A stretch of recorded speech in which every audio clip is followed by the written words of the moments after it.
Syederalun Polresta Banda Aceh melakukan peletakan batu pertama pembangunan Mako Polsek Blam Bintang di Bundaran Keong pada Kamis 8 Agustus 2024.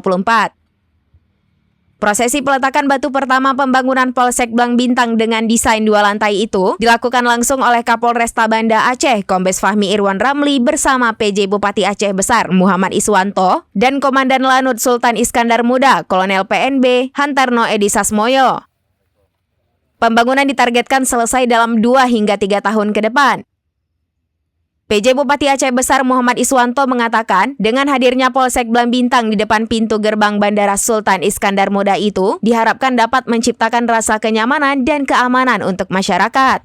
Mapolsek Blam Bintang yang nanti tentu akan memberikan pelayanan yang maksimal pada masyarakat, terutama ya untuk objek vital ya seperti Bandara SIM, dan ini akan menjadi ya daya dukung dan keamanan. Hal serupa juga dikatakan Kapolresta Banda Aceh Kombes Fahmi Irwan Ramli.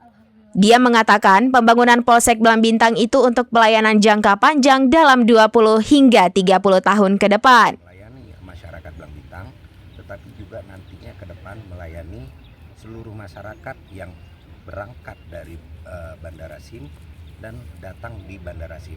Tentunya perlu pelayanan yang ekstra. Sebagaimana tadi yang saya singgung, tingkat kriminalitas juga di kawasan Bandara Sultan Iskandar Muda itu meningkat terus. Tentunya perlu langkah-langkah lebih strategis. Salah satunya adalah dengan membangun Polsek Blam Bintang ini direncanakan untuk 20 dan 30 tahun yang akan datang. Dan target kami memang mungkin nanti Pak Bupati berkenan bisa 2 atau 3 tahun ke depan. Dari Aceh Besar, Indra Wijaya, serambinews.com. Download Tribun X sekarang, menghadirkan lokal menjadi Indonesia.